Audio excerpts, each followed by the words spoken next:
Shalom, shalom, selamat malam buat Indonesia. Apa kabar kalian semua? Ya, saya percaya ada dalam keadaan baik semua ya. Baik teman-teman yang ada di live streaming, juga saya menyapa Anda. Shalom buat Anda semua. Baik Bapak Ibu, kita hari ini adalah hari pertama di dalam buku seri uh, Sejarah Penebusan dari buku yang keempat ya. Nah, kita akan belajar topiknya sangat menarik. Bapak Ibu, saya percaya Bapak Ibu akan mau belajar mengenai pelajaran ini. Setahu saya ya, menurut saya, sepemandangan saya selama ini, melalui pengajaran sejarah penebusan kita akan bisa melihat lebih dalam lagi isi Alkitab. Jadi Bapak Ibu tetap stay bersama kami. Kita akan minta Ibu Aling untuk memimpin kita di dalam doa pembukaan. Silakan. Ya, terima kasih Bu Heni. Mari Bapak Ibu sekalian kita berdoa terlebih dahulu sebelum memulai kelas pembelajaran kita. Bapa kami yang di surga, terima kasih dan puji syukur ya Bapa, karena kami masih diberi kesempatan dan juga kesehatan untuk mengikuti kelas terakhir di Sema Adonai pada hari ini. Ya Bapa, biar kiranya selalu ada penyertaan dan pimpinan-Mu dalam kelas pembelajaran kami saat ini. Berkatilah ya Bapak, Ibu Heni yang akan menjadi moderator di dalam kelas kami ini. Mampukan Ibu Heni untuk bisa memimpin kelas ini dari awal hingga akhir dengan baik dan juga dengan lancar. Dan berkati juga para operator yang bekerja di belakang layar yang bertugas pada saat ini ya Tuhan. Mampukan mereka untuk bisa melakukan tugasnya dengan baik, dengan lancar dan juga dengan penuh tanggung jawab. Dan juga berkatilah internet kami ya Tuhan, sehingga internet kami dapat berjalan dengan lancar tanpa kendala apapun, sehingga kelas kami dapat juga berjalan dengan lancar dalam pembelajaran kami. Dan berkatilah juga Pak Yudi yang akan menjadi narasumber kami pada malam ini ya untuk menyampaikan kebenaran firman-Mu. Urapilah setiap perkataan dari Pak Yudi dan berikanlah kepada Pak Yudi hikmat-Mu ya Tuhan, sehingga Pak Yudi dapat menyampaikan kebenaran firman-Mu sesuai dengan kehendak hati-Mu kepada kami semua. Dan berikanlah juga kepada kami yang berada di dalam ruangan ini maupun yang berada di live YouTube yang mendengarkan pembelajaran ini. Berikan kami hikmat daripada-Mu Tuhan. Bukakan hati dan pikiran kami untuk menerima kebenaran firman-Mu. Nah, sehingga kami mampu menerima kebenaran firman-Mu dengan pemahaman yang benar, yang sesuai dengan kehendak hati-Mu. Dan mampukanlah firman itu menjadi rema ya Tuhan di dalam diri kami, dan mampukan kami untuk bisa melakukannya di dalam diri kami dan kehidupan kami, sehingga kami bisa menjadi saksi bagi sesama kami bisa memberitakan dan mengajarkannya kepada sesama kami. Terima kasih Tuhan, kami patahkan juga segala kuasa-kuasa kegelapan yang akan mengganggu lancaran pembelajaran kelas kami dalam nama Yesus. Dan juga kami serahkan selanjutnya waktu kami dari awal hingga akhir kelas ini di dalam tangan-Mu. Doa ini kami panjatkan dengan perantara Tuhan Yesus Kristus, Juru Selamat kami yang hidup. Haleluya. Amin. Amin. Terima kasih untuk baik untuk kita mau mengenal siapa narasumber kita, mari kita melihat profilnya terlebih dahulu. Dipersilakan operator. Shalom semua, berjumpa kembali dengan Sema Adonai. Dan pada kesempatan kali ini kita akan berkenalan dengan pembicara kita, yakni Bapak Pendeta Yudi M. Lengkong. Dan berikut adalah profesi singkat dari beliau. Nama lengkap Pendeta Yudi PM Lengkong, Eskom, MDiv MTH Demin.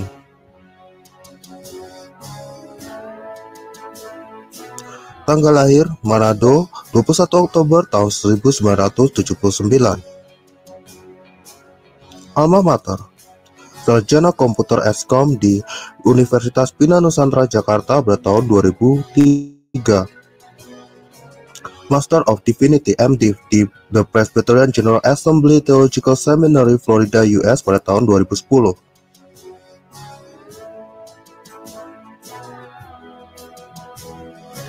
Doctor of Ministry Demin di Perry Theological Seminary, Florida, US pada tahun 2015. Master Teologi MTH di STT Bethesda, Bekasi pada tahun 2021. Pelayanan. Beliau pernah melayani sebagai pendeta di Gereja Presbyterian Bukit Sion Indonesia di Jalan Tragawana 1 nomor 2 Puri Cinere, Depok. Pembicara seminar buku seri Sejarah Penebusan untuk Yayasan Damai Sejahtera Utama, Depok. Dosen di STT Hagiasmos Mission, Jakarta. Dan sekarang beliau melayani sebagai pendeta di Presbyterian Bukit Sion Indonesia di Jalan Ciliwung nomor 5 Purwantoro, Kecamatan Blimbing, Kota Malang, Jawa Timur.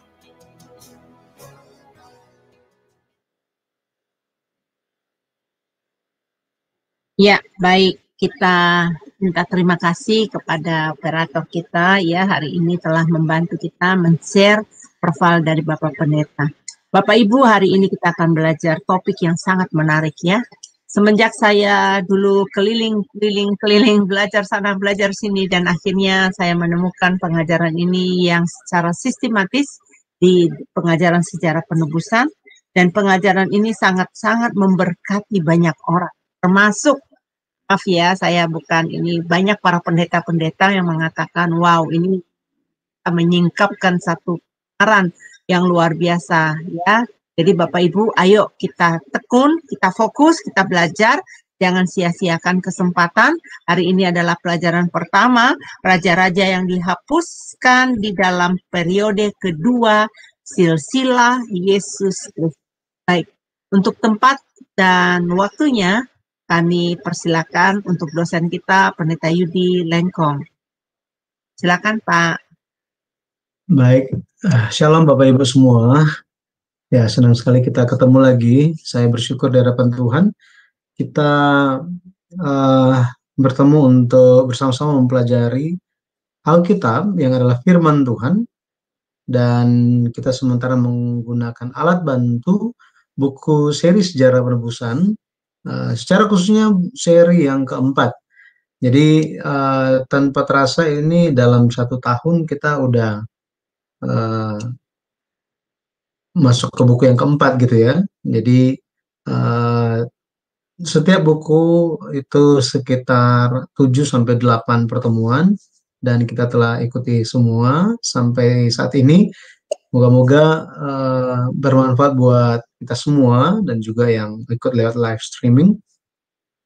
Saya menyarankan untuk memiliki bukunya karena saya tidak bisa membahas secara detail satu persatu. Apalagi mengenai buku yang keempat ini, ada banyak materi yang sebenarnya bisa membantu di dalam pemahaman kita, secara khususnya pemahaman kita mengenai kitab 1-2 Tawarik dan kitab 1-2 Raja-Raja.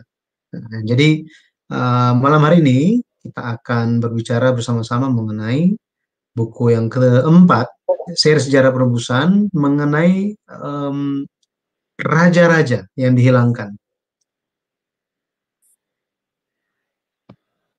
Kalau kita perhatikan di Matius pasal 1, Matius pasal 1 ayat yang ke-17, di situ dikatakan mengenai pembagian silsilah Yesus Kristus ke dalam 3 periode.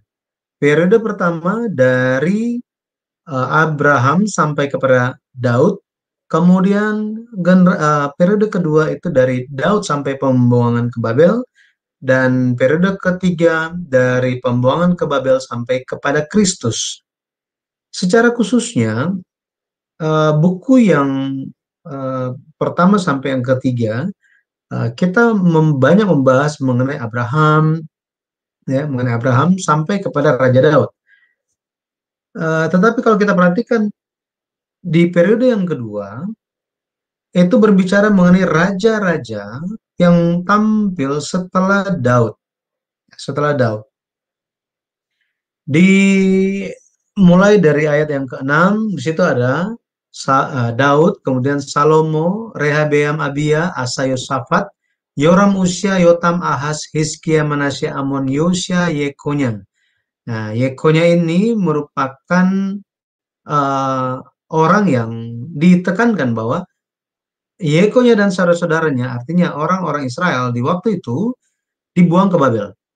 Nah, maka periode kedua itu merupakan zaman raja-raja.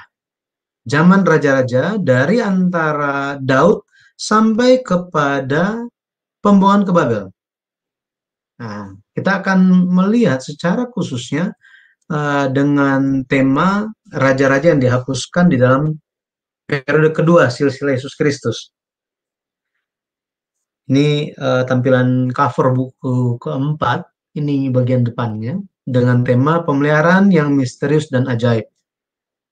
Seharusnya ketika kita mau membahas buku ini, kita seharusnya mulai, kalau saya coba sampaikan bagian pendahuluannya, pendahuluan buku ini berbicara mengenai seperti apakah pemeliharaan Allah.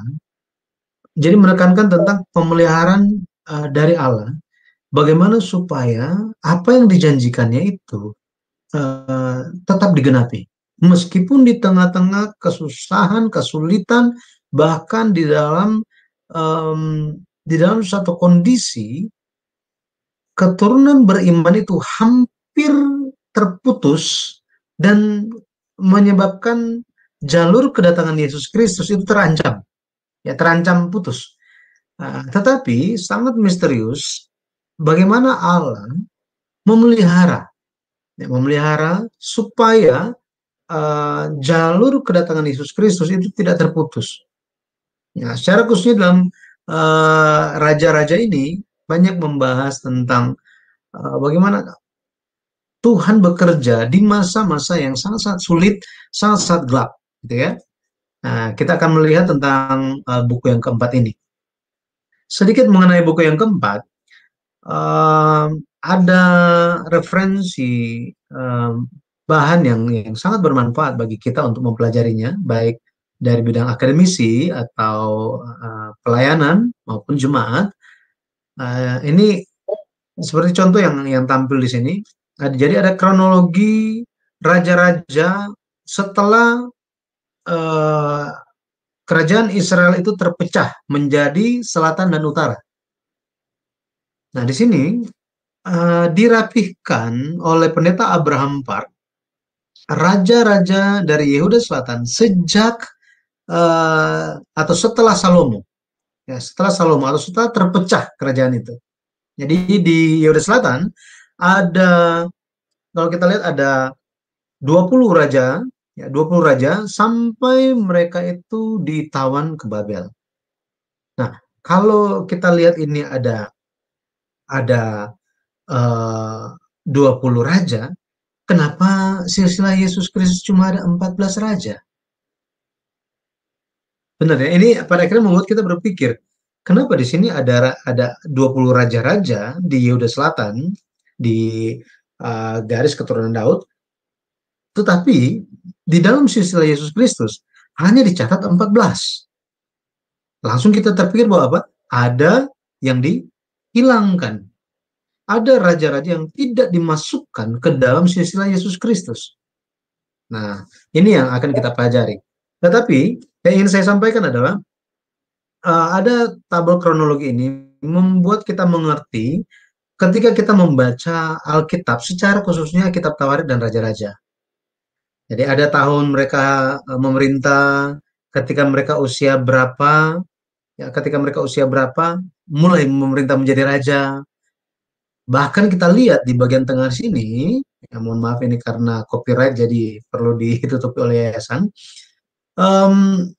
Di sini ada tiga raja, Asaria, Yotam, Ahaz ini hidup semasa dan bisa dikatakan pemerintahannya itu, penghitungannya itu sangat rumit di dalam Alkitab kalau kita baca, membingungkan, tetapi pendeta Abraham Park menyusunnya sedemikian rupa sehingga kita bisa memahami, oh berapa tahun mereka memerintah bersama-sama, di usia berapa sampai berapa, dan bagaimana pengaruh satu dengan yang lainnya, ya, antara kakek dan anak atau cucu dan kakek, ya, seperti ini.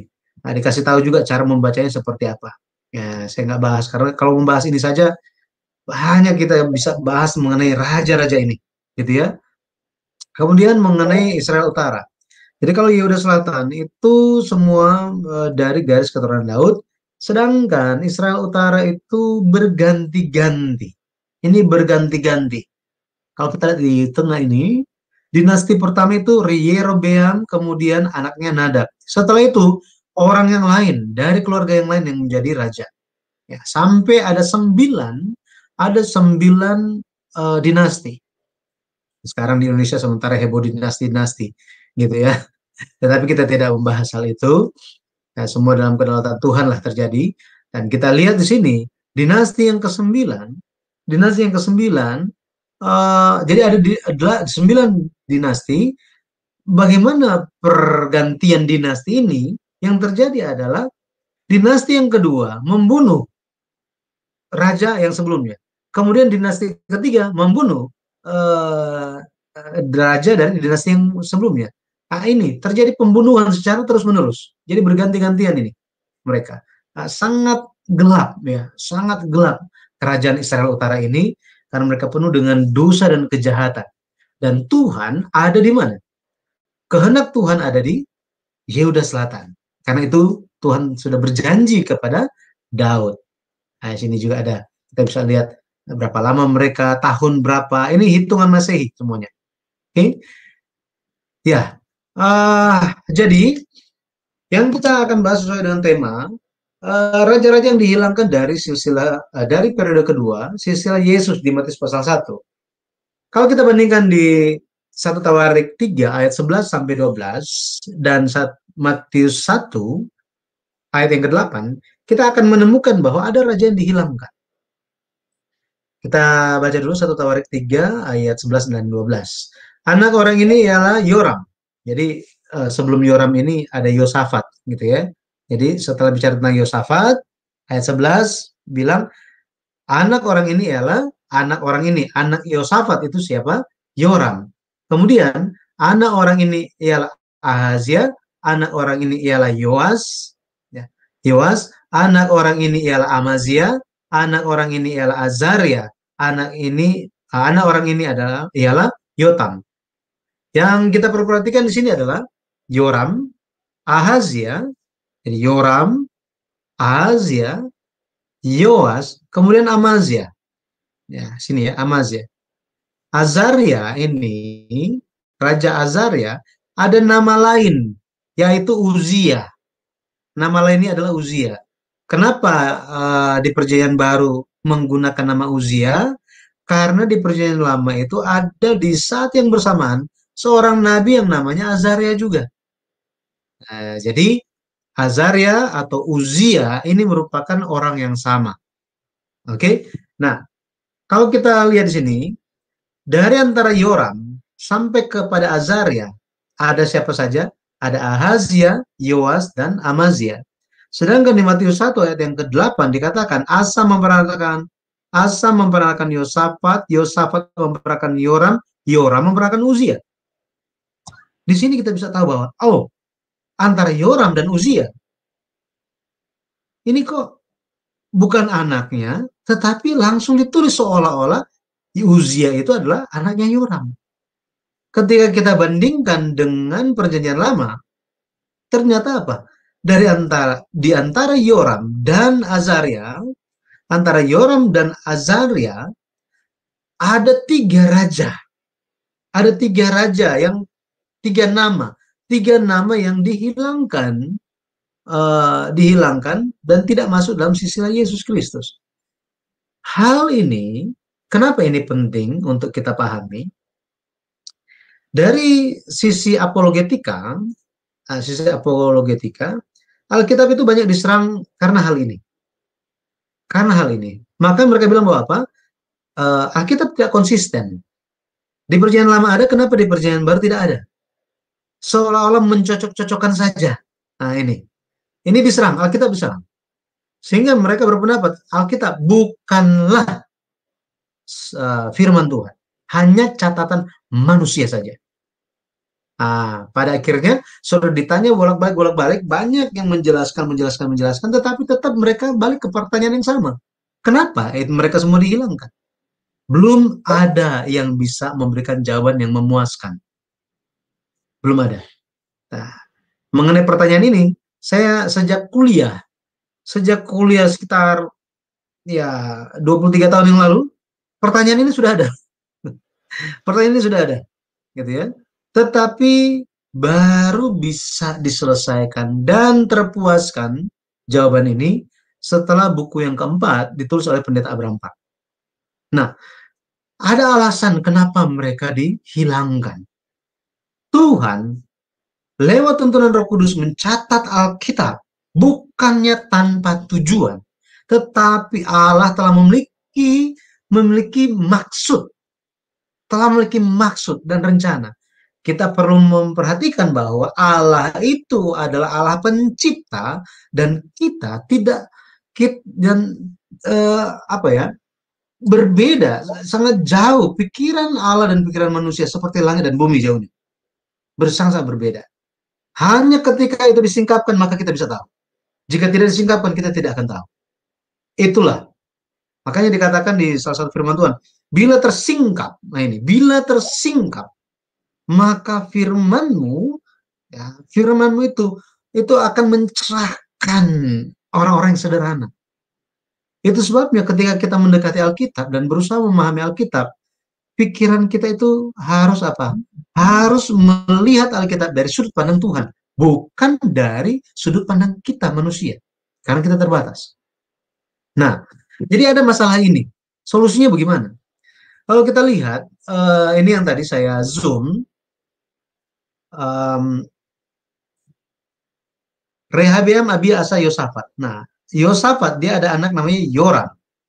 Ini kronologi, ya, kronologi. Jadi ketika bicara tentang kronologi, akan meletakkan semua nama yang pernah memerintah sebagai raja di Yehuda Selatan, kemudian tahun pemerintahannya. Di sini kalau kita lihat setelah Yoram, Ahazia anaknya menjadi raja. Tetapi setelah Yoram ini mati, Ahazia ini mati, yang menjadi raja adalah Atalia. Loh, orang ini kan nggak ada namanya di dalam silsilah Tawarik. Tetapi dia pernah memerintah di dalam sejarah Yehuda Selatan. Ini adalah seorang perempuan. Atalia ini. Siapa dia? Nah, kita akan nanti ketemu dengan dia. Dia setelah Atalia ini, Yoas menjadi raja. Setelah Yoas, Amazia menjadi raja. Dan setelah Amazia, Azaria atau Uzia menjadi raja. Ini kronologinya. Maka kalau kita lihat antara Yoram dan Uzia atau Azaria, itu ada siapa saja yang pernah memerintah. Yang pertama adalah Ahazia, Atalia, Yoas, dan Amazia. Ada 4 raja. Jadi ada 4 raja yang dikeluarkan. Wow. Yang tidak dipedulikan oleh Tuhan mengenai mereka. Ada yang pikir, ya buat apa mereka mau masuk dalam silsilah, mau enggak ya, hubungannya dengan saya apa? Ya itu kan hanya sejarah lama. Coba ganti saja, misalnya subjeknya itu jadi kita, objeknya jadi kita. Masuk tidaknya kita di dalam kitab kehidupan, penting atau tidak? Silakan berpikir sendiri dan menilai. Betul ya? Nah, maka kita akan lihat bahwa apa yang menyebabkan raja-raja ini, 4 raja ini dikeluarkan dari silsilah. Ya, kita tidak usah berbicara mengenai yang perempuan, tetapi semua, kalau kita hitung termasuk yang perempuan, ada 4 raja. Kesamaan mereka apa? Yang pertama ini berhubungan dengan Atalia. Jadi sebenarnya bukan 4 ya, 3 raja ini kesamaannya apa? Ini berhubungan dengan Atalia. Siapa Atalia ini? Atalia ini, coba ya, saya kembali lagi. Jadi Atalia ini adalah istri dari Yoram. Istri dari Yoram. Kemudian Ahazia ini siapa? Ahazia adalah anak dari Yoram dan Atalia. Jadi setelah Yoram, sang suami mati, anaknya menjadi raja. Tetapi setelah anaknya mati, dia sang ibu dari Ahazia, istri dari Yoram, dia menjadi raja. Dia menjadi raja. Nah, jadi hubungan mereka itu siapa? Ahazia, ini Ahazia, Yoas, Amazia, mereka dicatat di dalam 1 Tawarik pasal 3 sebagai keturunan Yosafat dan Yoram. Akan tetapi mereka tidak ditemui namanya di dalam silsilah Matius pasal 1, silsilah Yesus. Apa hubungannya dengan Atalia? Ahazia itu adalah anak dari Atalia. Yoas adalah cucu dari Atalia. Amazia adalah buyut dari Atalia. Jadi semuanya ada hubungannya dengan Atalia. Kita akan lihat lebih spesifik lagi. Sebenarnya apa yang Atalia ini lakukan sampai-sampai orang ini dikenal sebagai sosok yang sangat jahat. Sangat jahat. Dia dipakai oleh setan iblis untuk menggagalkan, untuk memusnahkan, untuk mematikan kehendak Tuhan. Nah, jadi ketika kita mengenal dia, pada akhirnya kita bisa berjaga-jaga supaya jangan sampai kayak dia gitu kan.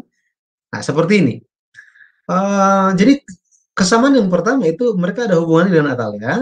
Yang kedua, kesamaan mereka adalah raja jahat yang menyembah berhala. Raja jahat yang menyembah berhala. Kita lihat dulu mengenai Ahazia. Mengenai Ahazia, 2 Raja-Raja 8 ayat 27. Ia hidup menurut kelakuan. Ia di sini Ahazia ya. Ia, Ahazia, hidup menurut kelakuan keluarga Ahab.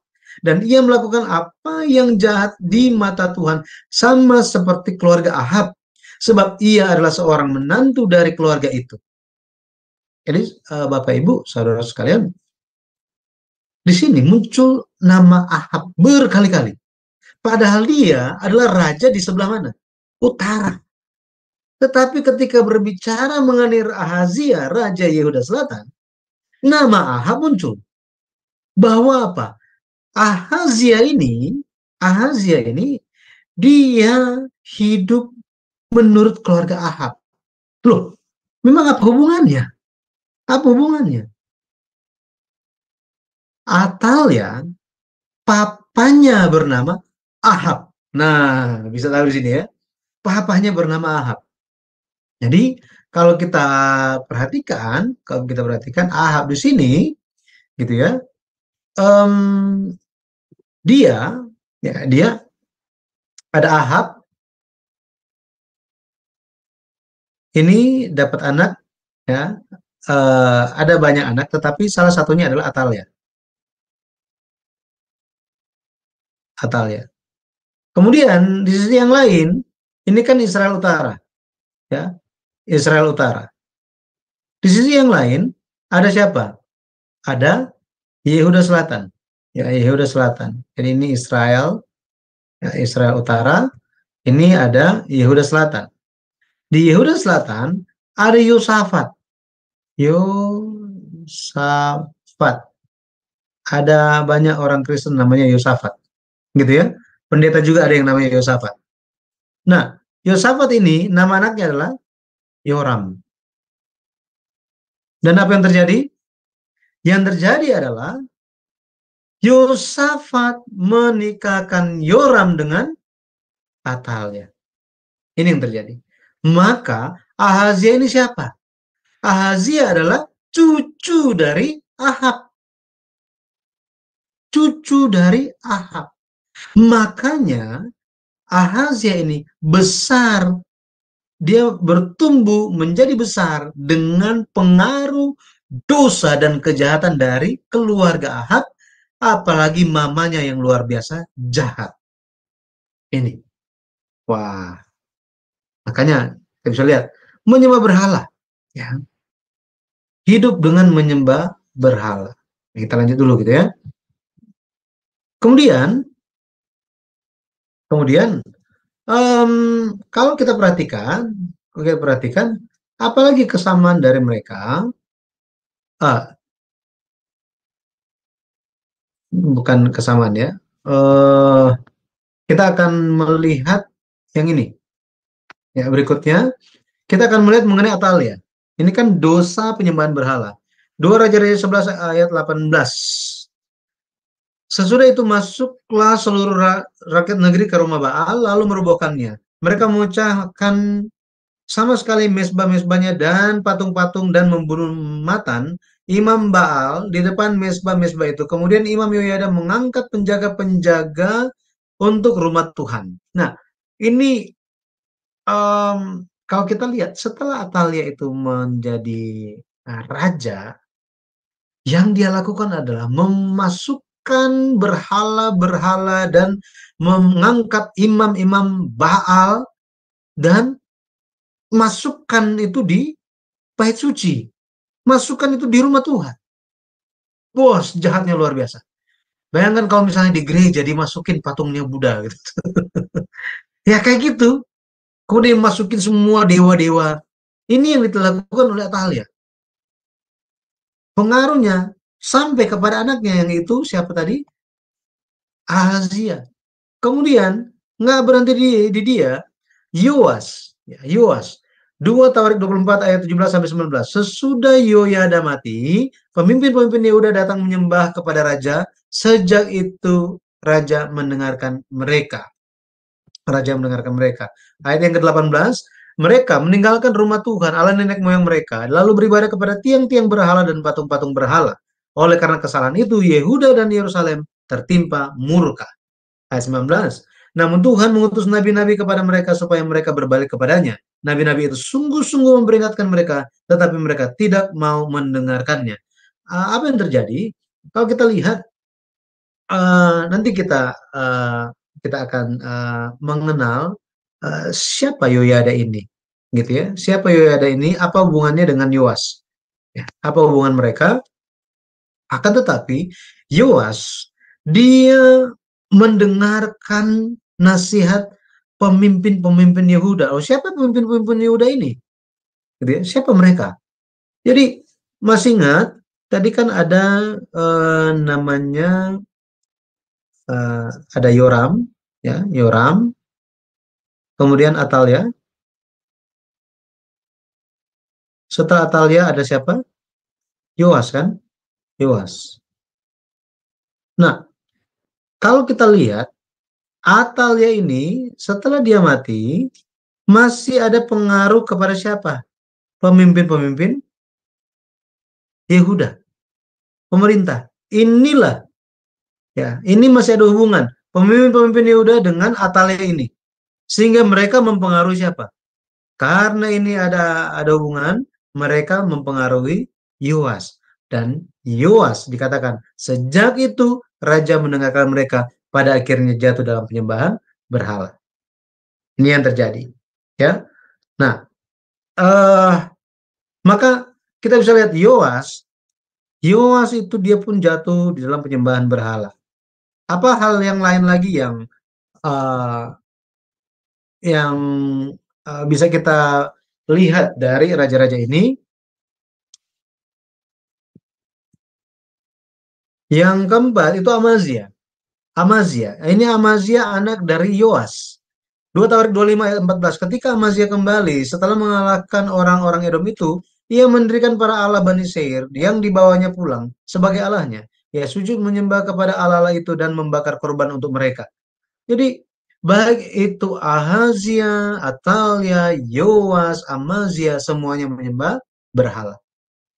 Maka ketika menyembah berhala, pada akhirnya nama orang meskipun dia percaya Tuhan, tetapi jika dia menyembah berhala, pada akhirnya namanya tidak akan ditemukan dalam kitab kehidupan.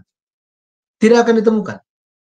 Nggak akan ditemukan. Pada akhirnya akan dilempar di neraka. Ya, seperti itu.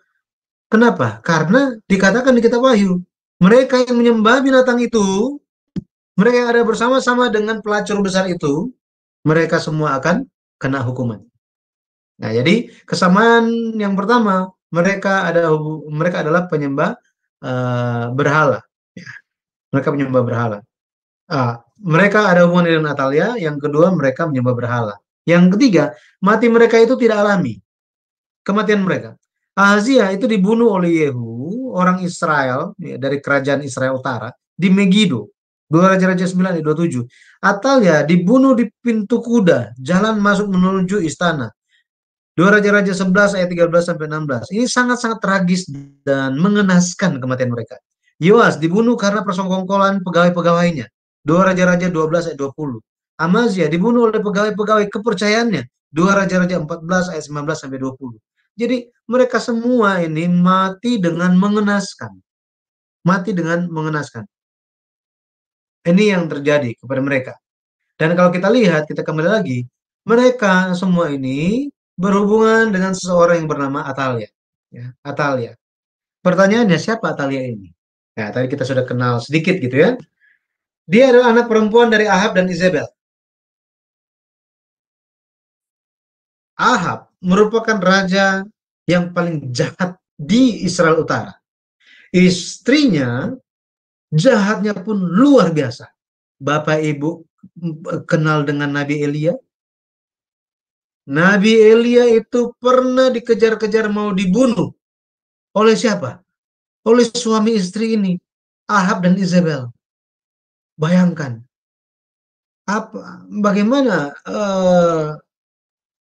Bagaimana tidak besar dosa mereka, kejahatan mereka. Mereka mau membunuh Nabi Allah. Inilah Ahab dan Izebel. Anak mereka itu siapa? Atalia. Atalia ini menikah dengan Yoram, anak Yosafat. Nama Atalia, Bapak Ibu tahu nama Atalia itu apa? Arti namanya dalam bahasa Ibrani adalah dia yang Tuhan buat menderita. Dia yang Tuhan buat menderita, atau dia yang dibuat menderita oleh Tuhan. Ada nggak yang mau kasih nama anaknya begini? Nggak ada yang mau, betul ya? Hanya orang yang tidak percaya yang kasih nama seperti ini. Ini merupakan nama yang menentang Allah, kekuasaan Allah. Ini seolah-olah sedang berkata, kalau Tuhan itu maha kuasa, coba buat anak saya menderita. Kalau Tuhan itu benar-benar agung dan sangat besar, memang dia itu luar biasa, coba bikin anak saya menderita. Wah, ada lagi kita yang bicara seperti itu? Nggak ada kan? Nggak ada. Tetapi inilah orang tua yang tidak ada iman, penuh dosa dan kejahatan, pada akhirnya anaknya pun dan orang-orang di sekitarnya pun semakin dibuat jauh dari Tuhan. Dibuat jauh dari Tuhan. Tetapi pada akhirnya Tuhan ingin membuat Atalia ini menderita, bahkan dihukum mati. Kenapa demikian? Kenapa demikian? Nah, siapa Atalia ini? Kita perlu tahu bahwa Allah telah berjanji bahwa dia akan meneguhkan kerajaan tahta Daud untuk selama-lamanya. Benar ya? Selama-lamanya. Artinya apa? Yang akan menjadi raja itu tidak akan keluar dari anak-anak Daud, keturunan Daud. Hanya keturunan Daudlah yang adalah raja yang diakui oleh Allah. Seperti ini. Atau kalau kita lihat dalam kasusnya di Israel Utara, jika raja-raja itu ikut jalan-jalan Daud, maka mereka pun akan diberkati Tuhan. Tetapi kehendak Tuhan ada di mana? Yehuda Selatan. Ada di dalam keturunan-keturunan Daud. Tapi muncul satu orang yang namanya Atalia ini. Atalia ini, masih ingat, setelah suaminya meninggal, setelah suaminya mati, si Yoram itu mati, anaknya yang bernama Ahazia menjadi raja. Tetapi setelah anaknya ini mati, apa yang dia lakukan? Dia mengambil kekuasaan dan menjadi raja atas Yehuda. Dan apa yang dia lakukan pertama kali ketika menjadi raja? Yang dia lakukan adalah hendak membinasakan. Ini, hendak membinasakan seluruh kaum keluarga Daud. Kita baca dulu. Kita baca di 2 Tawarik. Mari kita lihat di 2 Tawarik. 2 Tawarik 22. Mari kita lihat Em, kita lihat 2 Tawarik.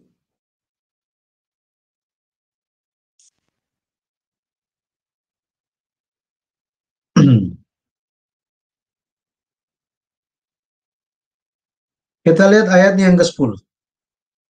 Ayat yang ke-10 dikatakan apa di situ? Ayat yang ke-10. 2 Tawarik 22 ayat yang ke-10. Ketika Atalia, ibu Ahazia, melihat bahwa anaknya sudah mati, maka bangkitlah ia membinasakan semua keturunan raja dari kaum Yehuda. Wah, bayangkan.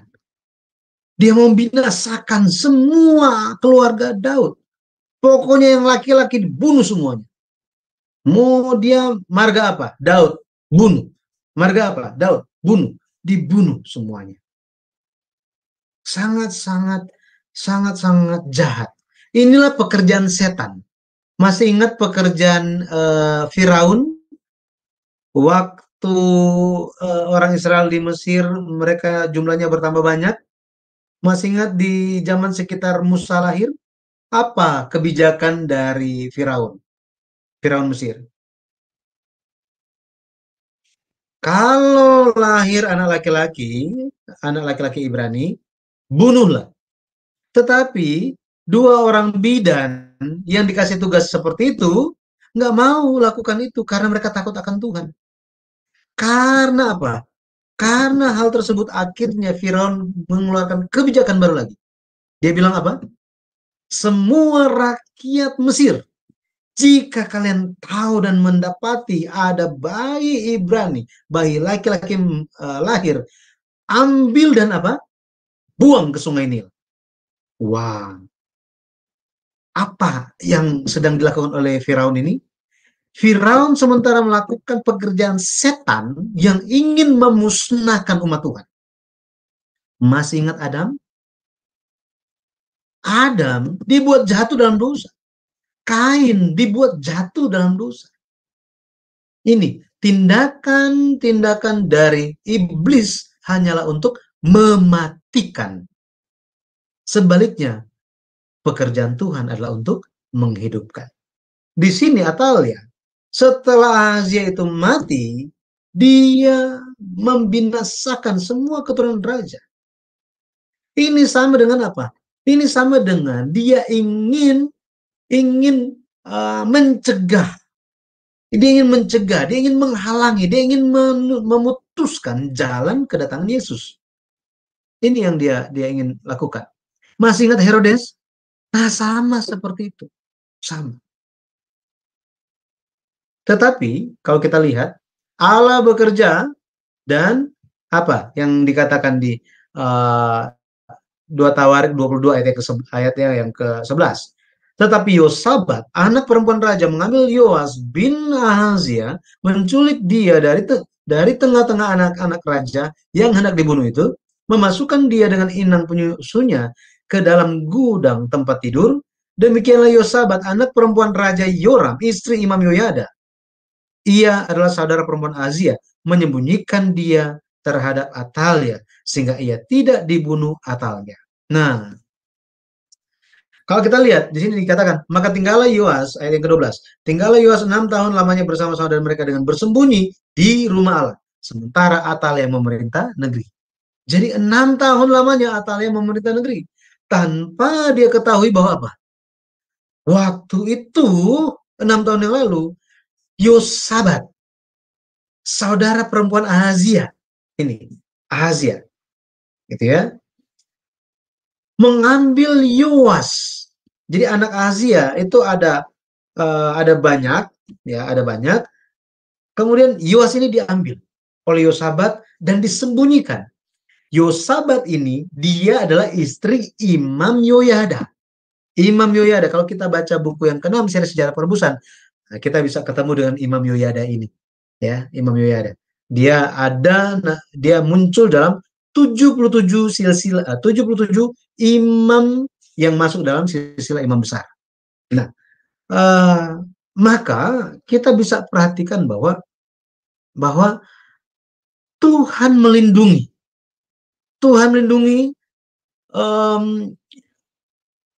garis keturunan Daud supaya apa? Supaya tidak terputus. Tinggal satu orang yang bernama Yoas ini, keturunan Daud. Tetapi lewat Yosabat, sekali lagi, lewat siapa? Yosabat. Maka Yoas, satu-satunya keturunan Daud, bisa selamat. Nah, kalau kita lihat, nama Yosabat artinya, jadi kalau bahasa Ibrani-nya, Yehosabat. Ya, Yehosabat, artinya perjanjian Tuhan. Perjanjian Tuhan. Ini arti nama Yosabat. Maka kalau kita lihat, bagaimana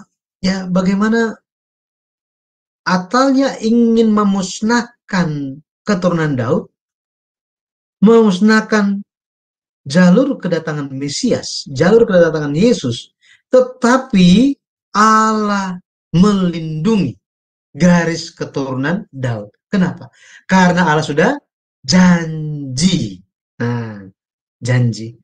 Itu sebabnya secara sejarah, seseorang bernama Yosabat yang membuat garis keturunan Daud itu tidak terputus dengan menyelamatkan Yoas. Tetapi dari sudut pandang sejarah penebusan, perjanjian Allah, janji Tuhanlah yang mencegah supaya garis keturunan Daud tidak terputus. Nah, ini luar biasa. Ya. Luar biasa. Jadi setan itu dia selalu bekerja, dia ingin membunuh firman. Tetapi firman itu tidak bisa dibunuh. Janji Tuhan itu tidak bisa dimatikan. Tidak bisa. Makanya dikatakan, rumput menjadi kering, bunga menjadi layu, tetapi firman Allah itu kekal untuk selama-lamanya. Langit bumi akan berlalu, tetapi firmanku akan tetap selama-lamanya. Tidak akan berlalu. Luar biasa.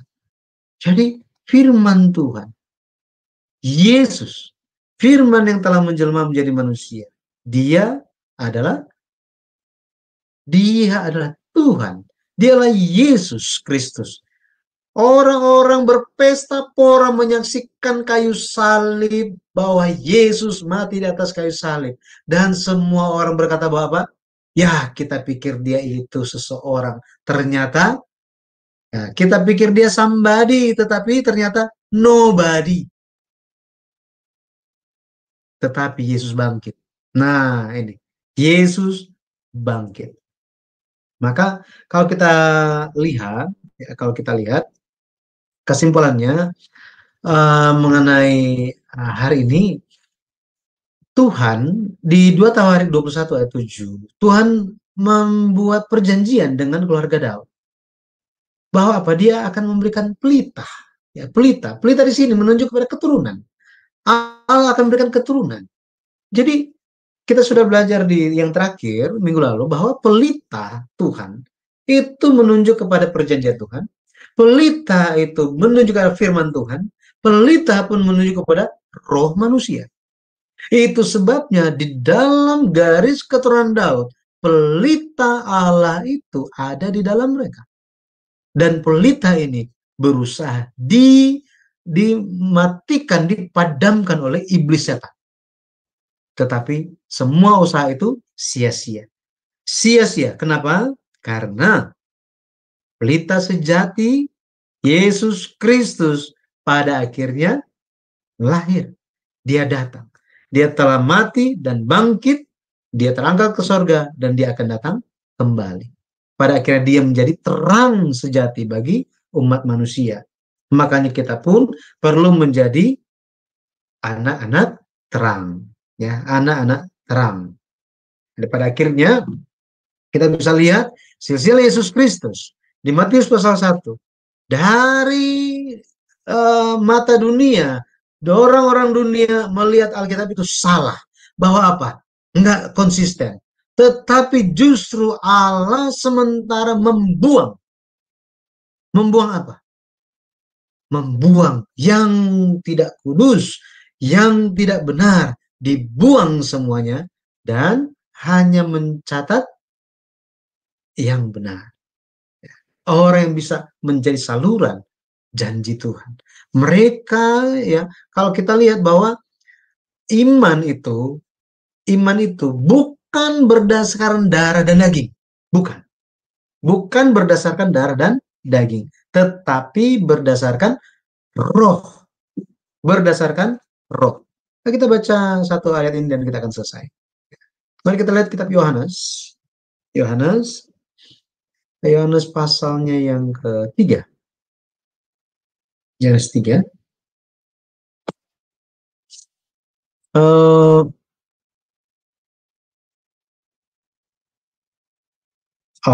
Maaf. Yohanes 1 ayatnya yang ke-12. Yohanes 1 ayat yang ke-12. Ya, dikatakan begini. Tetapi semua orang yang menerimanya diberinya kuasa supaya menjadi anak-anak Allah, yaitu mereka yang percaya dalam namanya. Nah, ini adalah berkat. Karena kita percaya dalam nama Yesus, maka kita adalah anak-anak Allah.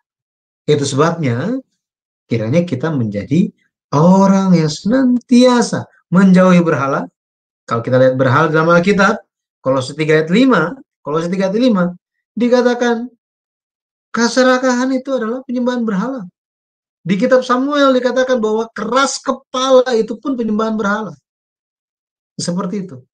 Sehingga mari kita menjauhi berhala, menjauhi kita jangan mengikuti jalan-jalan orang fasik. Mazmur pasal 1 ayat 1 sampai 3 di situ dijelaskan dengan sangat-sangat jelas seperti apakah dibandingkan orang yang benar dan orang yang fasik. Kiranya kita senantiasa hidup di dalam jalan Tuhan. Tuhan Yesus memberkati. Saya kembalikan kepada Ibu Eni. Silakan Ibu. Wow, luar biasa ya. Saya sih catat. Tapi terlalu cepat juga, mungkin dia harus diulangin lagi nanti. Saling juga belajar sesuatu dari pelajaran buku yang seri kelima ya, seri keempat ya. Gimana sih Saling, belajar apa hari ini? Kalau saya menangkap dari pemaparan materi Pak Yudi adalah bahwa firman Tuhan itu mempunyai kuasa yang luar biasa. Jadi tidak diragukan lagi kekuatan firman Tuhan itu karena dia benar seperti pedang bermata dua ya, Pak Yudi ya. Jadi perkataannya iya dan amin. Dan kuasanya luar biasa begini firman Tuhan itu. Jadi kita sebagai umat Tuhan memang sudah seharusnya kita taat kepada perkataan firman. Itu yang saya dapat, Bu. Iya, baik. Ya, luar biasa ya, sangat memberkati ya. Saya ini teringat sesuatu nih, Mbak Pendeta Yudi, nggak tahu ini berkaitan apa enggak. Ini waktu bangsa Israel kan dulu mereka kan diperintahkan untuk ke bait suci ya. Raja mana ya yang buat berhala itu? Jadi nggak usah lagi bangsa Israel itu pergi ke bait suci, tapi mereka mendirikan bait Allah. Yang bangsa mana ya? Saya lupa itu. Tiba-tiba ingat saya. Ya, jadi itu kalau kita lihat itu nama rajanya adalah Raja Yerobeam. Yerobeam. Saya pikir Atalia tadi kenapa pendeta bilang mengenai berhala-berhala dia bawa, jadi apa Atalia ya? Oh, jadi Raja Yerobeam ya? Ya, ini terjadi ketika setelah Salomo memerintah menjadi raja, setelah Salomo mati, anaknya yang bernama Rehabeam menjadi raja. Ini Rehabeam. Jadi Rehabeam waktu itu belum pecah negaranya, kerajaannya. Tetapi karena dosa-dosa dari Salomo, maka Allah akan menghukum keluarga Daud ini. Ya, keluarga Daud ini, dan kalau kita lihat sejarahnya di dalam Alkitab, Raja Rehabeam, anaknya Salomo, tidak mendengarkan nasihat tua-tua. Penasihat-penasihat papanya itu dia tidak mau dengarkan. Dia lebih mendengarkan nasihat dari orang-orang muda yang sebaya dengan dia. Tentang hal apa? Tentang hal rakyat datang kepada Raja Rehabeam dan bilang bahwa tolong pajaknya dikurangin. Beban kita itu terlalu berat. Nasihat dari tua-tua, ya tua-tua raja, penasihat raja yang sudah tua, yang hidup di zamannya Salomo, bilang, ya dengerinlah suara rakyat, ya dengarkan supaya ada kebijaksanaan. Tetapi nasihat dari orang muda adalah apa? Rakyat itu siapa? Mereka bukan siapa-siapa. Ya, kamu harus tindas lagi mereka, lebih keras lagi. Gitu. Nah, akhirnya pemberontakan terjadi di bawah pimpinan Yerobeam. Nah, ini Yerobeam. Tapi memang ada seorang nabi namanya Nabi Ahia itu telah bertemu dengan Yerobeam dan mengatakan kepada dia begini. Ini 10 suku akan dipercayakan kepadamu. Jika engkau hidup sesuai dengan jalannya Daud, maka kaum keluargamu akan menjadi raja untuk seterusnya dan Tuhan akan menyertai. Masalahnya bagaimana? Ketika itu terpecah dua antara utara dan selatan, Yerobeam memperhatikan begini. Setiap kali hari raya, orang Israel itu yang tinggal di bagian utara, mereka masih pergi ke Yerusalem. Karena apa? Karena bait sucinya ada di Yerusalem. Ibu kotanya Yehuda Selatan, di bagian selatan, gitu ya. Dia khawatir imam-imamnya mulai nyebrang, nggak balik-balik, kemudian rakyatnya juga itu selalu pergi ke sana. Karena kekhawatiran mengenai hal itu, makanya dia mendirikan lembu emas. Lembu emas ditaruh di dua tempat. Ya, di dua tempat, di ujung utara dan di bagian perbatasan dengan Yehuda Selatan. Setelah itu selesai dibuat, dia kasih tahu kepada rakyat Israel Utara. Sudah ada lembu emas di situ, jadi kalian menyembah di situ saja. Ini, menyembah di situ aja, nggak perlu jauh-jauh pergi ke Yerusalem lagi. Lagi pula, Paskahnya itu, hari raya itu, kita bikin baru semuanya. Jadi seolah-olah ingin menyembah, tetapi caranya berbeda. Seolah-olah menjaga hari raya di dalam Alkitab, tetapi harinya, tanggalnya diganti-ganti sesuka hati. Kemudian karena imam-imam, orang Lewi, semuanya lihat bahwa, wah ini sudah tidak benar. Mereka akhirnya pindah. Mereka meninggalkan ini Israel Utara, dari semua kampung tempat rumah mereka hijrah, migrasi ke Yehuda Selatan untuk menjaga iman. Pada waktu itu kekurangan orang untuk beribadah kan, pemimpin-pemimpinnya. Yerobeam bilang bagaimana? Yang mau jadi imam, mau jadi pekerja-pekerja, pelayan-pelayan di tempat ibadah, sini semuanya. Ya, langsung ditabiskan satu-satu. Bukan dari suku Lewi. Jadi dia beribadah. Dia ingin beribadah, dia ingin menyembah dengan menggunakan pikirannya, egoisnya, dan juga apa? Hanya mementingkan diri dia sendiri. Wah, ini. Makanya kalau zaman sekarang gitu ya, saya juga ketemu dengan orang-orang yang ingin beribadah itu dengan ibadah yang mereka suka.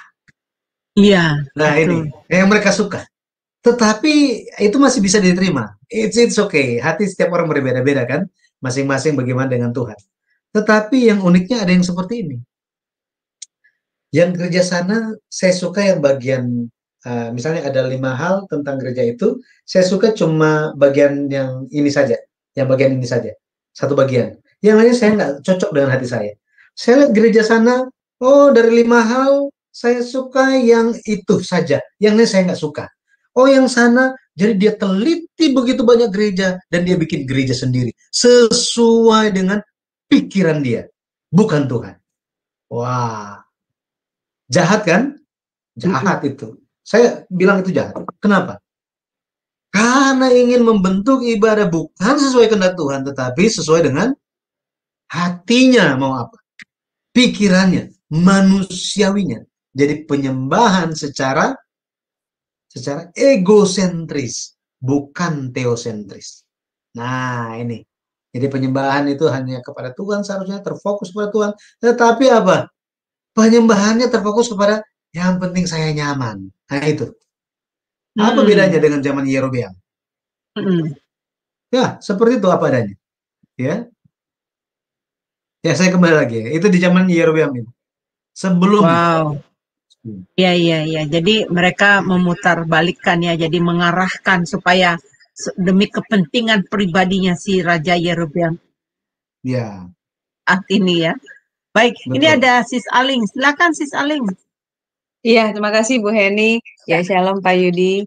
Pak, kalau seperti yang tadi Pak Yudi katakan begitu, artinya pengaplikasiannya di zaman sekarang ini adalah orang-orang yang pergi ke gereja itu mencari yang sesuai dengan keinginannya dong Pak. Misalnya mendengar khotbah-khotbahnya yang enak di kupingnya gitu.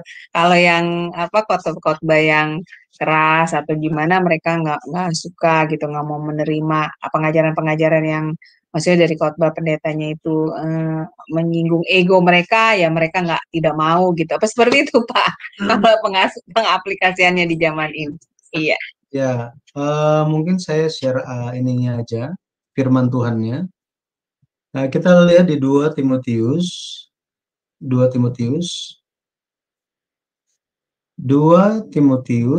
pasalnya yang keempat, kita lihat ayatnya yang ketiga.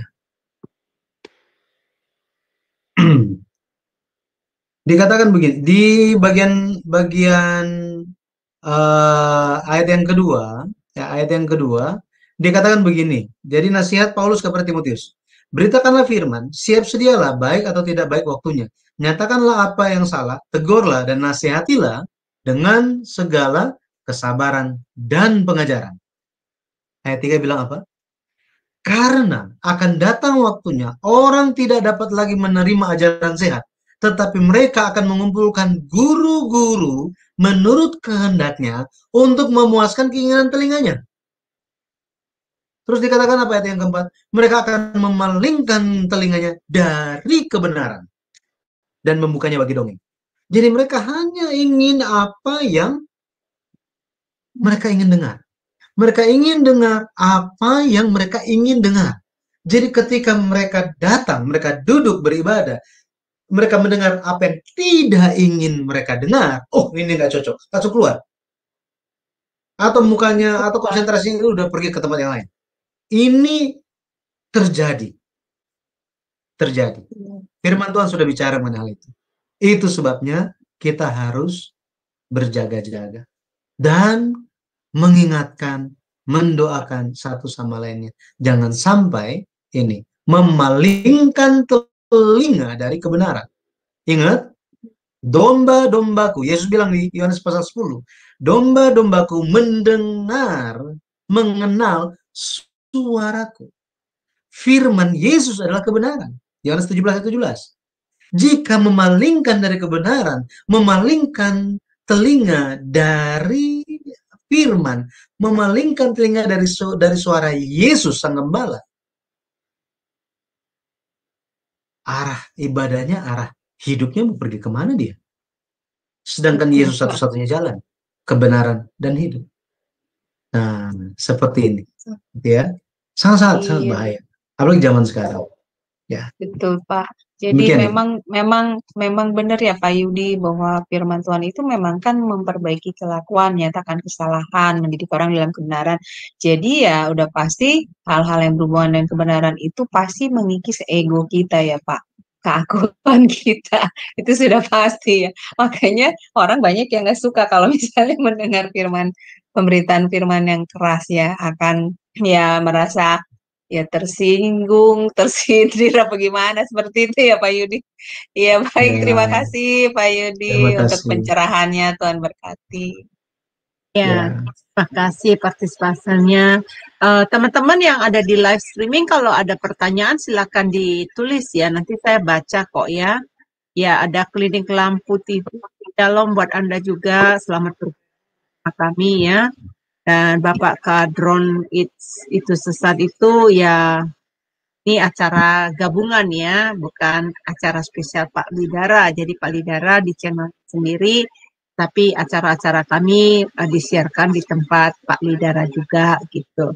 Ada yang bertanya di situ di live chatting ya.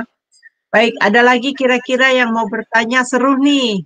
Ternyata raja jahat-jahat itu ya dimusnahkan saat itu juga. Saya pikir nanti di neraka kalau kematian mereka, ternyata wah nggak ada berkat ya. Makanya itu Iya, juga ya. betul, Bu. Iya ya. Heeh. Bagaimana dengan relatif dengan kutuk ya, Mosanim, apa Pendeta Yudi? Nah, kalau raja-raja itu kan tidak melakukan hal yang baik. Kalau di firman Tuhan kan, kenapa kita orang tua ya harus melakukan apa? Sebab supaya memutuskan kutuk ya. Jadi nggak ada kutuk dari buat keturunan kita berikutnya. Nah ini dengan raja-raja itu bagaimana soal kutuk-kutuk mengutuk itu? jadi sebenarnya di dalam kitab Taurat itu sudah ada. Siapakah yang menerima berkat? Siapakah yang menerima kutuk?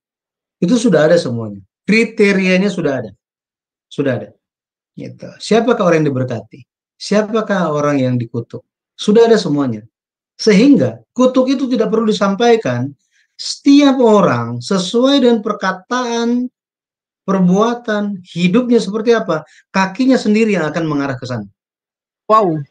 Kakinya sendiri yang akan mengarahkan. Tidak perlu Tuhan bilang apa, oh kamu berdosa, oh kamu begini, oh kamu gini, kamu ke sana, oh kamu ke sana. Enggak. Diri sendiri akan pergi.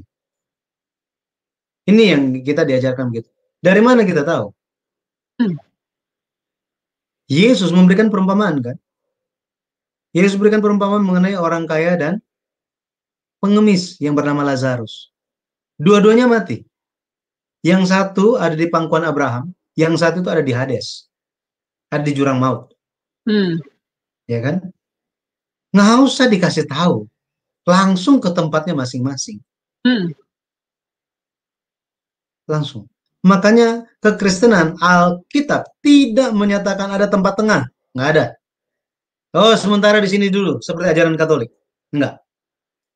Api penyucian, nggak ada. Such things like that, nggak ada. Jadi langsung. Kenapa? Karena Alkitab menyatakan seseorang langsung dia ke sana atau ke sini. Kanan atau kiri. Langsung. Gitu. Nggak ada tempat tengah. Itu sebabnya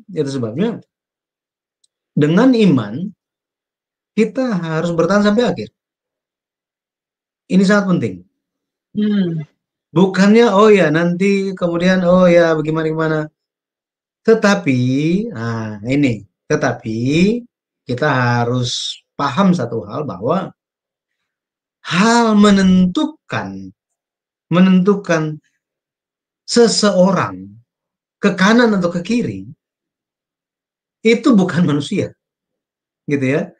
Maksudnya begini, bukannya kita oh dia seperti itu, wah terkutuklah, oh dia berkatilah, bukan kayak gini, sistemnya nggak kayak gini, gitu ya. Tetapi orang itu dia sendiri akan tahu dan Tuhan tahu itu. Tidak perlu orang kasih tahu, oh dia kayaknya pergi kemana, oh dia kayaknya pergi kemana, nggak seperti itu. Maksudnya manusia tidak bisa menghakimi, tidak bisa mengatakan bahwa oh dia ini akan ke neraka, dia ini akan ke surga, bukan ya? Yang menentukan ya, itu Tuhan. Nah seperti itu. Tuhan. Makanya sampai malaikat Gabriel, malaikat Mikael, ya Mikael, dia pun ya dia kan sangat keras dia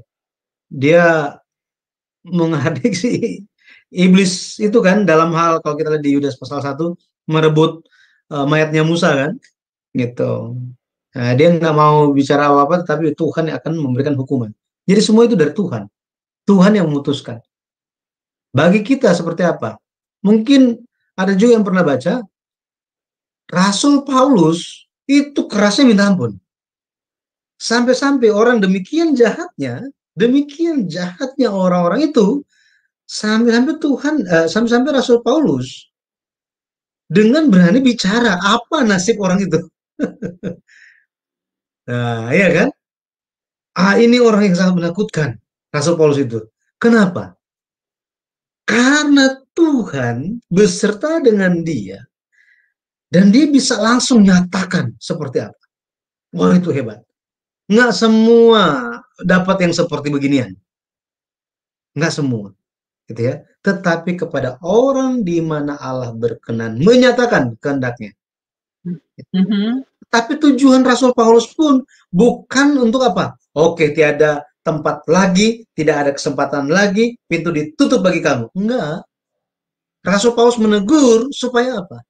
Pintu bisa dibukakan bagi mereka. Supaya mereka hatinya itu dinasihati, ditegur, dan mereka bisa berbalik. Tujuannya begini. Bukan karena emosi manusia, bukan manusiawi, bukan. Kalau kita gitu kan, orang itu, jahat, minta ampun gitu kan. Tuhan, Engkau tahu apa yang telah dia lakukan, Tuhan. Jangan biarkan dia selamat, Tuhan. Manusiawi, gitu ya. Nah, kita harus mengisi kasih hati Yesus di dalam kita, sampai-sampai bisa mendoakan bahkan kepada musuh kita. Nah, seperti itu. Wow. Tapi ada yang bilang begini, mengasihi musuh itu lebih mudah daripada mengasihi saudara sendiri. Oh iya, saudara sendiri malah dianggap musuh. Ya, sulit. Kenapa? Orang yang lain itu musuh. Wah, itu memang begini. Oh ya, udah selesai. Loh, ini saudara sendiri kok bisa berbuat seperti ini kepada saya? Wah, tiada maaf bagimu. Saya dengar ada yang seperti itu. Ya, banyak komentar orangnya, ya benar. Ya. Jadi raja yang tadi saya lihat ya, Raja Ahab itu punya anak, saya jadi kok bisa jadi lupa ya, saya lihat dulu. Yoram punya anak Ahazia, kemudian ibunya setelah Ahazia meninggal, akhirnya ibunya menjadi raja. Tapi menjadi raja yang jahat juga ya.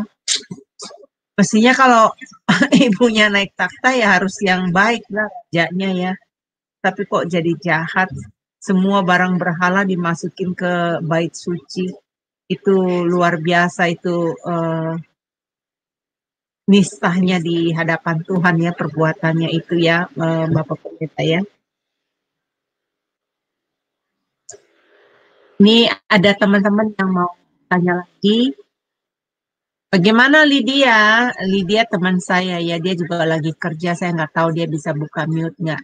Dia pencinta belajar sejarah penebusan. Nggak tahu kalau Lydia, dia juga mendengarkan. Lydia, Dengar, bagaimana? Ya, bagaimana tapi kamu saya lagi belajar kerja. apa? Iya, nggak apa-apa. Apa Ya. yang kamu pelajari hari ini, Lid? Saya pelajari tentang itulah, yang raja yang dihilangkan itu. Wah, ternyata memang karena dulu pernah saya juga tanya, kenapa ya raja itu kan harusnya dari keturunan dari Matius tadi, dan ternyata hari ini saya bisa belajar. Wah, itu good pelajaran yang saya dapat. Maksudnya at least saya tahu ternyata karena Atalia itu yang, karena di ayat di mana Atalia itu kan anaknya Ahab ya, tadi seperti dikatakan tadi, Ahab sama Isabel. Boleh tahu nggak Pak di mana ayatnya supaya saya bisa tambah belajar lagi, anaknya dari Ahab sama Isabel itu, Atalia ada di ayat berapa ya, di amin ya, firman Tuhan ya. Iya, Lydia nggak pernah, nggak sudah beli tuh bukunya. Ada Bu, baca buku. Ada sampai 7. Tapi kan sampai baca udah sampai 7 bacanya. Tapi long time. Oh iya, saya juga suka lupa ya. Makanya ayat kemarin saya bikin renungan, saya juga lupa itu ayat di mana itu. Saya bilang hendaknya engkau tertanam berakar di dalam dia. Aku ingat, aku tahu itu ayat, tapi nggak tahu saya alamatnya di mana. Iya, saya Ya, ingat ini ada silakan. ayat-ayatnya, tapi nggak tahu Iya. tahu ada tertulis, tapi ayatnya lupa di mana. Ya Harus nanti dicari nih sama Bapak Pendeta Yudi. Ngomong-ngomong Bapak Pendeta Yudi sama kamu satu kampung, Jo.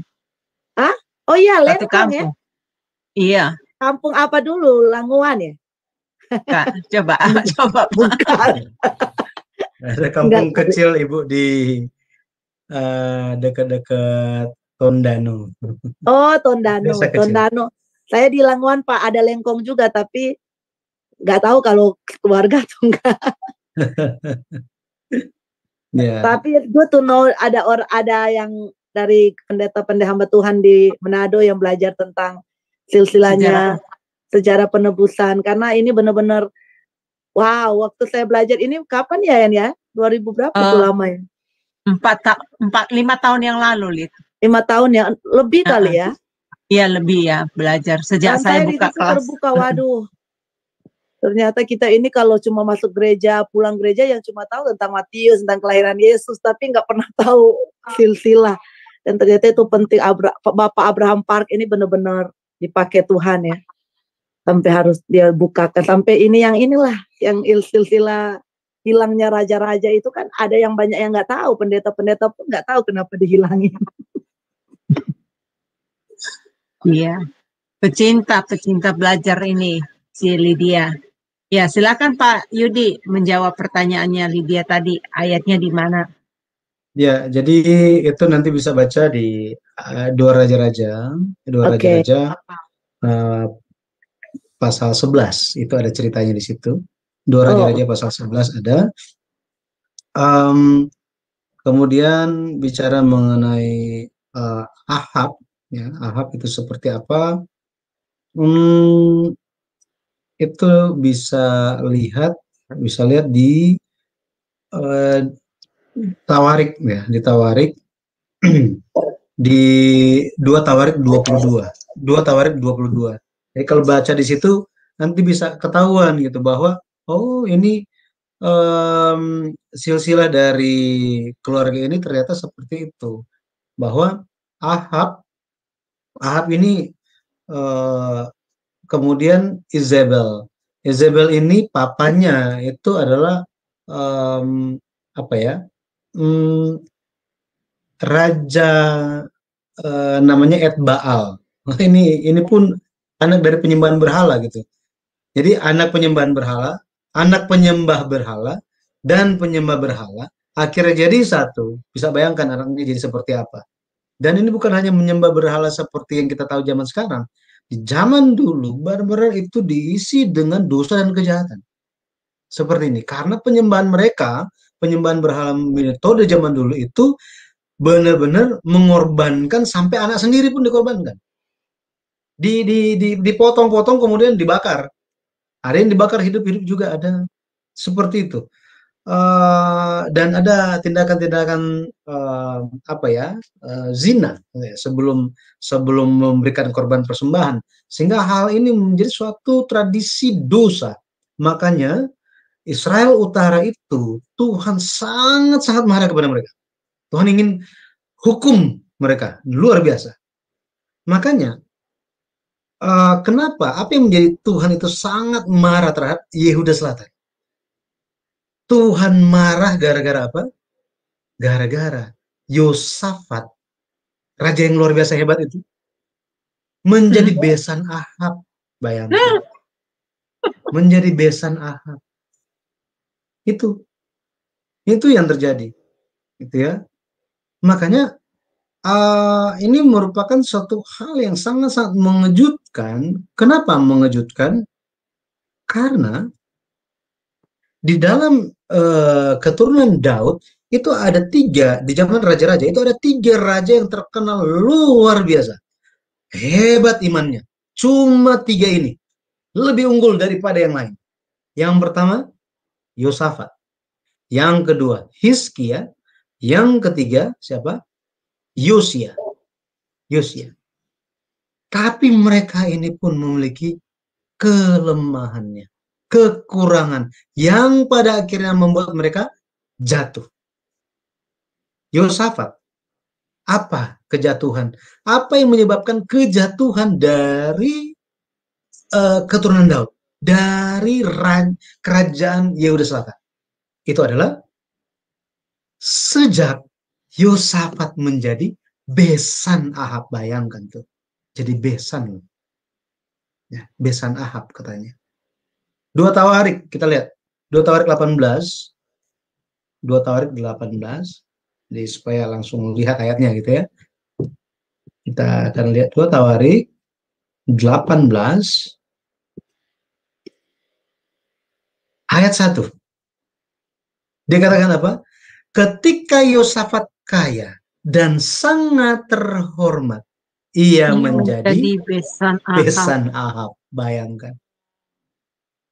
Nah, yang menjadi pertanyaan kita gitu kan, ini raja yang baik, kok mau gitu? Kan dia tahu Ahab ini jahatnya minta ampun. Kok dia mau gitu? Nah, itu menjadi PR bagi kita. Kenapa kok Yosafat mau? Pasti ada alasannya kan? Yosafat ada segala-galanya. Segala-galanya. Kenapa? Dia bisa nikahkan dengan yang lain, dengan raja yang sangat terkenal dan baik-baik gitu kan? Bisa saja, bisa saja. Kenapa harus Ahab dari Israel Utara? Nah, ini yang menjadi pertanyaannya kan? Kenapa demikian? Nah, kalau ada waktu kita bisa bahas mengenai hal itu, ya. Ini jadi dia menjadi besan Ahab. Sangat-sangat kasihan keluarganya. Kalau Hizkia itu dia jatuh gara-gara apa? Gara-gara kesombongannya. Nah, kesombongannya. Hizkia menjadi penyebab tidak langsung. Bukan tidak langsung. Hizkia menjadi penyebab langsung Babel masuk dan menaklukkan Yerusalem. Di jauh-jauh hari ke depan. Wow, jauh-jauh hari ke depan. Wah, itu kalau kita nanti bisa baca, yang sudah punya bukunya, baca buku seri yang keempat, ya, Pemeliharaan yang Misterius dan Ajaib, itu bisa cari daftar isi mana itu mengenai Hizkia, apa yang menjadi dosanya, apa yang menjadi kekurangan dia. Kita bisa tahu apa? Dia membocorkan semua rahasia, semua hal yang ada di Yerusalem, dia bocorkan semuanya kepada siapa? Utusan Babel. Bayangkan, utusan Babel. Di kemudian hari yang hancurkan Yerusalem siapa? Babel. Dari mana mereka bisa menghancurkan Yerusalem? Karena ada rahasia yang dibukakan. Karena sudah dicatat semuanya. Dulu belum ada foto kan, belum bisa foto-foto. Tetapi dulu itu mereka pintar, mereka tulis gambar. Oh, di sebelah utara ada apa? Oh, ini dibuat dari apa? Oh, ada jalur rahasia, ada. Ingat ceritanya. Iya, benar. Ya, udah baca, udah ingat. Iya. Nah, jadi ketika orang-orang utusan Raja Babel ini pulang, baru aja mereka pulang. Yesaya nyampe. Nabi Yesaya, masih ingat Nabi Yesaya? Masih. Yang bernubuat tentang kelahiran Yesus. Ini. Karena kitab Yesaya itu disebut sebagai kitab mesianik, gitu ya. Nah, baru aja mereka pergi, Yesaya nyampe menghadap kepada raja. Yesaya tanya, itu siapa? Oh, mereka itu dari jauh, dari Babel. Oh, mereka care banget dengan saya. Saya sakit, ada sesuatu yang terjadi. Wah, mereka jauh sekali, tapi mereka datang, tanya. Wah, saya sangat senang gitu diperhatikan. Oh ya? Oh, terus kamu perlihatkan apa ke mereka? Semuanya saya perlihatkan. Tidak ada yang saya tidak perlihatkan. Ya, saya bilang apa? Itulah kejatuhan. Sama seperti yang telah kamu lihatkan. Babel akan datang dan tidak ada tempat yang kamu perlihatkan kepada mereka yang mereka tidak akan ambil. Semuanya mereka akan ambil. Hizkia bilang apa? Ya sudahlah. Ya, sorry ya. Ya sudahlah. Ya udah selesai ceritanya. Udah selesai begitu ceritanya. Ya. Tanpa dia sadari, Tuhan melihat ke mana? Berapa puluh tahun lagi itu akan terjadi. Tetapi Hizkia tidak menyadari. Gara-gara apa? Kesombongan dia. Itu. Yosafat, Hizkia. Kemudian siapa lagi? Yosia. Waduh, Yosia. Ini raja yang luar biasa. Dibanding dari semua raja, dari 20 yang pernah memerintah dalam zaman Yehuda, kerajaan Yehuda, hanya 3 yang paling dinilai paling luar biasa.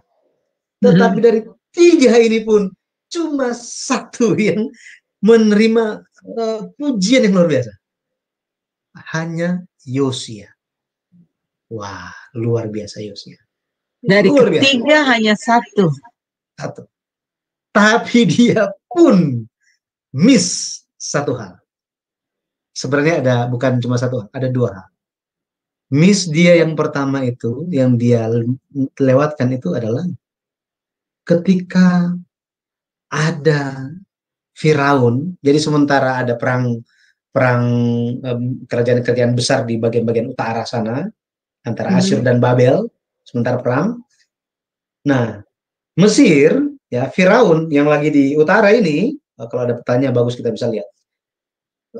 Dia pro Asyur, dia satu dengan Asyur. Jadi dia nggak suka kepada Babel itu.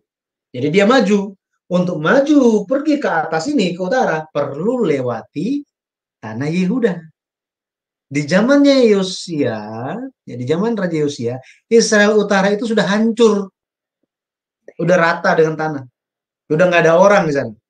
Gitu. Adanya bukan orang Israel lagi, bukan orang Yahudi lagi, tetapi orang-orang kafir di sana. Nah, ketika mau lewat Firaun Neko itu, Yosia dia hadang. Jadi dia lagi menaik, dihadang sama Yosia. Si Firaun Neko bilang begini, Yosia, saya tidak ada urusan dengan kamu. Saya maju karena diperintahkan oleh Allah. Si Yosia bilang begini, hah? Mana mungkin Allah bekerja lewat bangsa kafir, memberikan firman kepada bangsa kafir. Allah adalah Allah bangsa Israel. Nah, di sini Yosia, dia tetap menghadang Firaun Neko, tetapi dia percaya nggak percaya terhadap perkataan dari Firaun. Maka apa yang dilakukan? Dia nyamar. Dia menyamar. Bayangkan, dia menyamar. Artinya apa? Satu sisi dia nggak percaya tentang perkataan Firaun itu, tetapi di sisi yang lain dia agak nanti mungkin saja benar. Jadi percaya nggak percaya dia. Akhirnya dia maju dengan menyamar. Apa yang terjadi? Dia mati dalam perang. Mati dalam perang. Itu kesalahan dia yang pertama. Makanya di dalam buku itu, Pendeta Abraham Park mencatatnya begini. Jika jemaat kudus itu, orang yang percaya Yesus itu, mendapatkan nasihat, bahkan nasihat dari anak kecil pun, perhatikanlah. Nah ini, perhatikanlah nasihat itu. Jadi jangan pandang siapa dia, saudara, nggak mau dengar gitu kan. Tapi harus apa? Perhatikan dan doakan. Yosia tidak tanya. Nggak tanya kepada Tuhan. Dia maju aja, mati. Kesalahan yang pertama. Kesalahan yang kedua. Dari antara anak-anaknya, nggak ada satupun yang percaya Tuhan. Tidak satupun percaya Tuhan. Wow. Ini tantangan keluarga-keluarga zaman sekarang kan. Apalagi di luar Indonesia ya. Di Amerika, di Eropa. Itu tantangan luar biasa berat. bagaimana pandangan-pandangan tentang Tuhan, tentang Kristen, tentang Yesus, itu sementara diserang dengan berbagai paham kasih. Nah ini, kasih. Humanis. Ini. Yang penting kan aman, yang penting harmonis, yang penting damai. Mereka tidak pernah menyadari bahwa apa? Untuk damai itu bisa terwujud, Yesus harus mati. Dan bilang apa? Damai, damai, damai, damai. Ya. Damai manusia berbeda dengan damai Tuhan. Damai dari Tuhan itu ada pengorbanan. Darah Yesus Kristus, anak satu-satunya dicurahkan. Baru ada damai. Manusia pikirnya apa? Yang penting jangan ganggu saya, aman. Saya nggak ganggu kamu, kamu nggak ganggu saya, aman. Damai. Apakah itu damai dari Tuhan? Enggak. Enggak ada damai seperti itu. Makanya ya kita perlu berdoa banyak mengenai hal itu. Ya, betul. Seperti itu Ibu. Iya Bu Lydia, gimana Lid? Ya. Makasih Pak, ya thank you so much. Yes. Nanti Lydia bisa baca di buku keempat di halaman 225 sampai halaman 247 ya. Oke. Ada 22 halaman yang membahas pelajaran. Kayaknya jadi saya mesti baca lagi semuanya. Iya betul. Lagi. Iya, nah Lydia nih, mumpung kita belum selesai nih, apa yang membuat kamu tertarik belajar sejarah penubusan? Nggak pernah hentinya. Begitu sama sejarah penubusan nggak pernah padam. Karena apa ya? Setiap kali saya baca dengar, walaupun udah baca bukunya, dengar ini, ada aja yang baru saya dapat, yang nggak pernah saya dapat di gereja lokal ya. Maksudnya kan di gereja lokal tuh ngobrolnya, firman Tuhan itu tentang ya yang kalau berbuat jahat Tuhan marah, ya gitu-gitulah ya. Yang moral. Yang kita udah ngerti, kita udah tahu. Tapi ini bikin saya setiap hari jadi gimana ya, kalau makan itu kayaknya pengen makan terus nggak pernah puas gitu. Maksudnya pengen cari tahu gitu, Oh, ya ada lagi ya, ternyata ada lagi.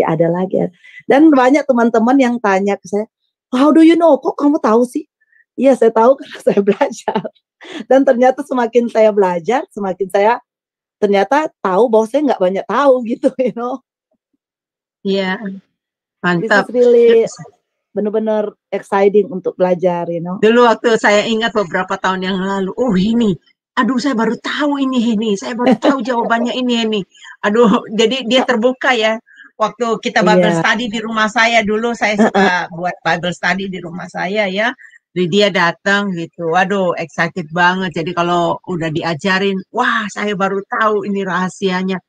Ada arti rohaninya, ada arti jasmaninya ya. Luar biasa. Terus maju ya Lid ya. Thank you Han. Yes. Ya, minggu depan sekalian pengumuman kita masih ada lanjutan pelajarannya mengenai tema Kerajaan Salomo dibangun 6 tahun 6 bulan ya. Jadi kita belajar. Kemudian nanti di minggu depannya lagi tanggal 22 ya kita libur karena semua sibuk ya, para pendeta pasti sibuk di gereja lokal. Jadi Pak Pendeta Yudi tanggal 22 yang hari Jumat dia akan libur. Ada permintaan khusus buat saya, tapi nanti saya bicarakan di belakang layar setelah selesai acara ini. Saya mau sama beliau ya, kalau dia ada waktu dan nanti saya pertanyakan ya. Baik, Bapak Ibu, pelajaran kita sampai saat ini, sampai selesai sampai sini. Ingat, minggu depan kita masuk ke pelajaran kedua. Pelajaran pertemuan yang kedua dari buku seri yang. Nah, kita akan belajar mengenai bagaimana kerajaan Salomo itu dibangun selama 6 tahun 6 bulan. Apa sebenarnya yang kita dapat pelajari di dalam sana ya.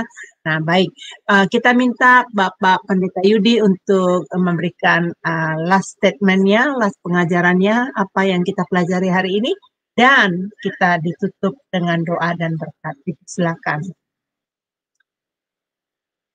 Silsilah Yesus Kristus di Matius pasal 1 bukan sekedar merangkumkan perjanjian lama, sejarah perjanjian lama, tetapi silsilah itu mengandung pesan berharga bagi setiap pembaca modern.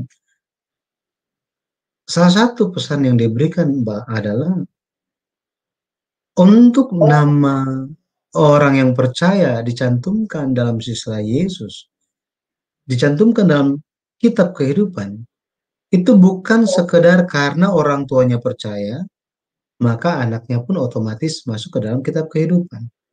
Bukan hanya sekedar bahwa, oh datang ke gereja, percaya Yesus, maka namanya ada di kitab kehidupan. Ada hal-hal yang perlu diperhatikan supaya jangan sampai nama kita tidak ditemukan di dalam kitab kehidupan. Nasihat-nasihat, pelajaran-pelajaran yang telah diberikan bagi kita hari ini mengajarkan bahwa betapa pentingnya untuk memperhatikan jalan-jalan dahulu kala. Belajar dari kesalahan mereka sehingga tidak mengulangi kesalahan yang sama. Belajar dari iman mereka supaya iman kita pun makin bercahaya hari ini. Belajar dari firman di dalam Alkitab sehingga kita pun bisa melihat bagaimana janji Tuhan, firman Tuhan, kehendak Tuhan pasti digenapi lewat kita dan kehidupan kita masing-masing. Terpujilah nama Tuhan. Mari kita berdoa. Bapa di sorga, terima kasih malam hari ini Engkau telah pimpin kami. Engkau telah menyingkapkan kepada kami bahwa ada alasan kenapa raja-raja ini tidak tercantum nama mereka di dalam sisa Yesus. Ini pun mengajarkan kami betapa kami harus melihat kepada Tuhan saja. Menyembah dengan cara yang benar. Memahami, mengenal siapakah Tuhan yang kami sembah. Siapakah Yesus yang telah menyelamatkan kami. Dan apa yang menjadi kehendak Bapa di dalam kehidupan kami. Bapa terima kasih. Kami percaya Roh Kudus saja yang akan menuntun dan mengingatkan kami atas setiap firman. Berkatilah setiap jemaat Tuhan pada akhirnya bisa berjalan di jalan Tuhan dan memperhatikan jalan yang sedang ditempuh. Kami percaya Roh Kudus yang akan membimbing dan membentengi di dalam jalan kehidupan kami, melindungi dari segala macam bahaya dan menyertai, melewati segala pergumulan yang sedang kami hadapi. Segala hal yang kami rencanakan, pada akhirnya kami berserah kepada Tuhan saja. Bapa, kami menyerahkan anggota keluarga kami, penghidupan kami, bahkan pelayanan kami sepenuhnya dalam tangan kasih-Mu. Shema Adonai ini ya Bapa, kiranya Engkau yang mencurahkan berkat, Engkau yang terus bimbing sehingga menjadi berkat bagi banyak jiwa yang sedang haus akan firman Tuhan, lebih lagi membawa banyak jiwa untuk percaya kepada Yesus Kristus. Berkatilah setiap pekerja-pekerjanya, dan Engkau Bapa yang akan mencurahkan kasih karunia-Mu yang melimpah atas mereka semua. Terpujilah nama-Mu, kami menyerahkan sisa hari ini semua di dalam tangan Tuhan saja, di dalam nama Tuhan Yesus Kristus kami berdoa. Amin. Amin, amin. Terima kasih Bapak Pendeta Terima kasih Pak Yudi. Baik, Bapak Ibu yang terkasih dalam Tuhan, saat ini saya umumkan kembali kita akan bertemu di hari Jumat depan ya, dan kita akan belajar dengan topik yang baru yang tadi saya udah umumkan. Baik, jangan kemana-mana, ini dulu dari ke YouTube.